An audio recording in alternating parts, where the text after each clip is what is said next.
रात के अंधेरे में पुराने जमाने की एक वीरान हवेली जो गांव के बाहर एक घने जंगल के बीचों बीच स्थित है, अपने भयानक और रहस्यमय अतीत के कारण कुख्यात है।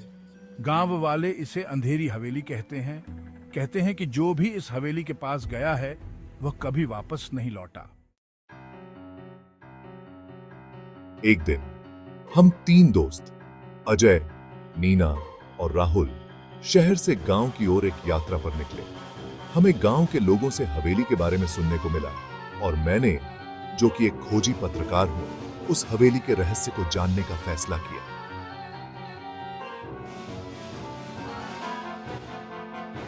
अजय को लगता है कि यह महज एक अंधविश्वास है और इसमें कुछ छिपा हुआ सच है जो वह उजागर करना चाहता है। पहले तो हम अनिच्छुक थे, लेकिन अजय की जिद के आगे हम भी हवेली की ओर जाने के लिए तैयार हो गए। जैसे ही रात गहराने लगी, हम तीनों एक टॉर्च और कुछ जरूरी सामान लेकर हवेली की तरफ बढ़े। हवेली के पास पहुंचते ही एक अजीब सा सन्नाटा चारों ओर फैल जाता है। हवेली का दरवाजा खुद ब खुद चरमराहट की आवाज के साथ खुल जाता है, जैसे कि वह उनका स्वागत कर रही हो। हवेली के अंदर कदम रखते ही उन्हें एक अजीब सी ठंडक का एहसास होता है। हर कोने में सड़न की बू और दीवारों पर धब्बे जो खून जैसे दिखते हैं। जैसे ही हम अंदर बढ़े, मुझे एक महिला की धीमी धीमी रोने की आवाज सुनाई दी। आवाज हवेली के पिछले हिस्से से आ रही थी। हमें कुछ भी सुनाई नहीं दिया। मैंने इस अनुभव को रिकॉर्ड करने के लिए अपने कैमरे को चालू कर दिया। वे तीनों आवाज के पीछे पीछे चलते हैं।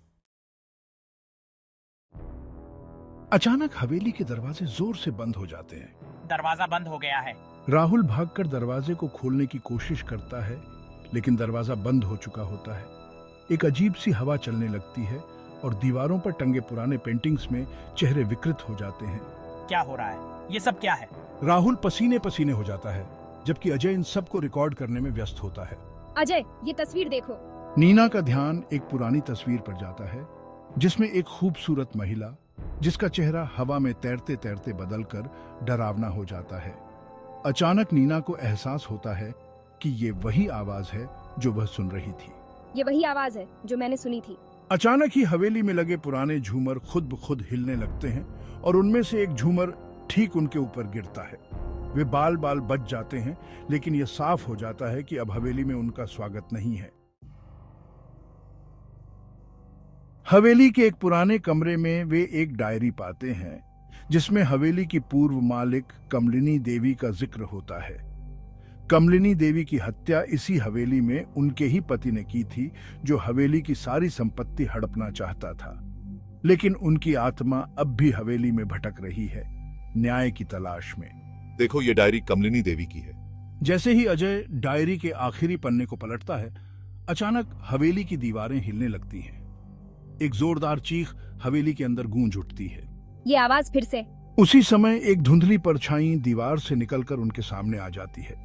वह एक महिला की आत्मा है, जिसका चेहरा विकृत है और आंखों से खून की धारा बह रही है। Oh my God!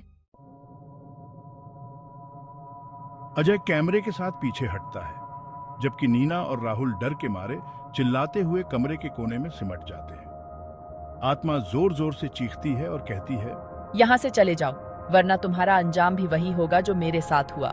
आत्मा की चीख और हवेली की खतरनाक गतिविधियों से बचते हुए तीनों किसी तरह दरवाजे की ओर भागते हैं। हवेली का दरवाजा अब खुल चुका होता है और वे बेतहाशा दौड़ते हुए बाहर निकलते हैं। जब वे बाहर आकर पीछे मुड़कर देखते हैं तो हवेली का दरवाजा फिर से बंद हो जाता है, जैसे कि कुछ हुआ ही ना हो। अगले दिन अजय अपने कैमरे की रिकॉर्डिंग देखता है, लेकिन उसमें कोई आत्मा या अजीब घटना रिकॉर्ड नहीं होती।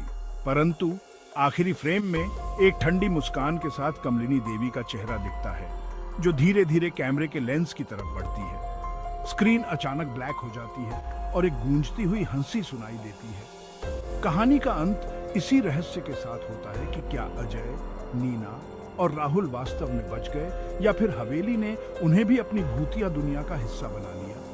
यह कहानी किसी भी हिंदी पॉडकास्ट के लिए परफेक्ट है, जो डर और सस्पेंस से भरपूर हो।